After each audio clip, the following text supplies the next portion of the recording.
नमस्कार और बहुत स्वागत है आप सभी का एक बार फिर से न्यूज गंगा पर और मैं हूं आपके साथ निशा भारद्वाज। और आज के इस बुलेटिन में जानेंगे दोपहर 12 बजे तक की सबसे बड़ी खबरों को। तो चलिए बिना वक्त गवाए शुरू करते हैं आज दोपहर 12 बजे तक की सबसे बड़ी खबरें। दिल्ली में कोरोना के एक्टिव मामले 700 के पार पहुंचे। दिल्ली में कोरोना के एक्टिव मामले 700 के पार पहुंच गए हैं। एक ही दिन में कोरोना के 42 मरीज बढ़ गए हैं। दिल्ली में अब तक कोरोना के 7 मरीजों की मौत भी हो चुकी है। दिल्ली सरकार की आज कैबिनेट बैठक। दिल्ली सरकार की आज कैबिनेट बैठक होगी। ये बैठक दोपहर 3 बजे दिल्ली सचिवालय में की जाएगी। बताया गया है कि इस बैठक में कई अहम फैसले लिए जा सकते हैं। फारूक अब्दुल्ला वंदे भारत से कटरा के लिए हुए रवाना।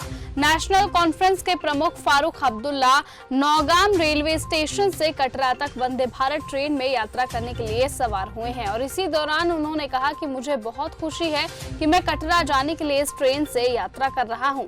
ये हमारे लिए बहुत बड़ा आशीर्वाद है और इससे पर्यटकों को बहुत फायदा होगा। सड़क मार्ग से यात्रा करना मुश्किल है और हवाई यात्रा की कीमतें बहुत अधिक है। ये ट्रेन हमें बहुत फायदा पहुंचाने वाली है।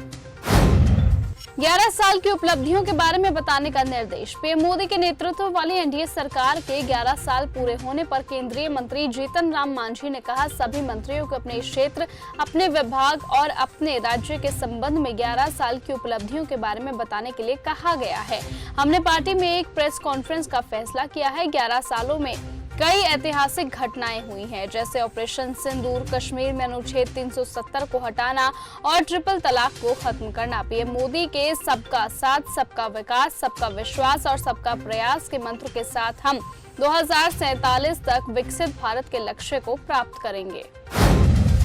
चंद्रशेखर आजाद पर रोहिणी घावरी ने लगाया बड़ा आरोप। भीम आर्मी के संस्थापक और आजाद समाज पार्टी से सांसद चंद्रशेखर आजाद एक बार फिर विवादों में घिर चुके हैं। इंदौर की रहने वाली एक PhD scholar doctor Rohini Ghavri ने उन पर गंभीर मानसिक और भावनात्मक उत्पीड़न के आरोप लगाए हैं। सोशल मीडिया प्लेटफॉर्म एक्स पर रोहिणी ने अपनी आपबीती शेयर करते हुए एक लंबा चौड़ा पोस्ट लिखा है, जिसमें उन्होंने अपने और चंद्रशेखर के कथित निजी संबंधों को सार्वजनिक किया।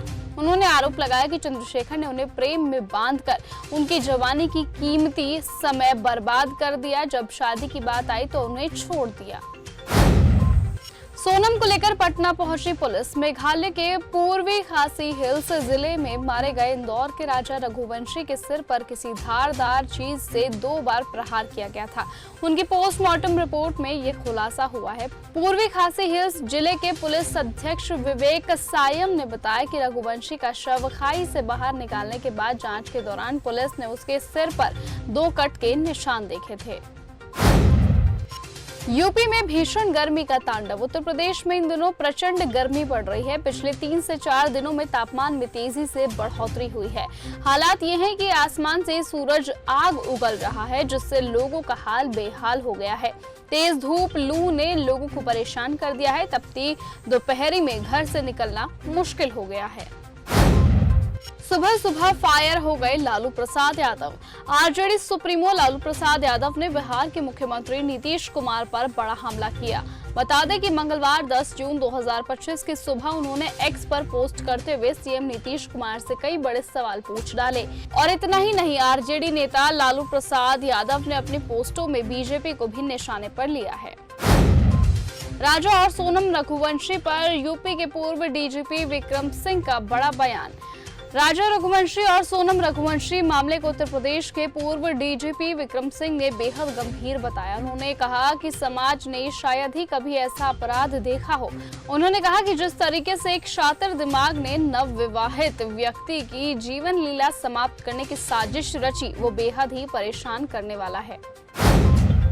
योगी राजभर की केमिस्ट्री। उत्तर प्रदेश के मुख्यमंत्री योगी आदित्यनाथ ने सत्ता की हैट्रिक लगाने के लिए सियासी बिसात बिछानी शुरू कर दी है। केंद्रीय मंत्री अमित शाह से मुलाकात के बाद अब दूसरे मंगलवार को भी महाराज सुहेल देव का विजयोत्सव के मौके पर सीएम योगी और सुभाष पास प्रमुख ओम प्रकाश राजभर की सियासी केमिस्ट्री नजर आएगी। महाराजा सुहेलदेव की प्रतिमा का अनावरण कर सीएम योगी सिर्फ हिंदुत्व के एजेंडे को ही धार नहीं रहे हैं, बल्कि जातीय समीकरण को साधने की कवायद भी करते हुए नजर आएंगे। तो फिलहाल आज के इस बुलेटिन में सिर्फ इतना ही। देश और दुनिया की तमाम बाकी खबरों से ऐसे ही जुड़े रहने के लिए आप लगातार बने रहिए और ऐसे ही देखते रहिए न्यूज़ गंगा। नमस्कार।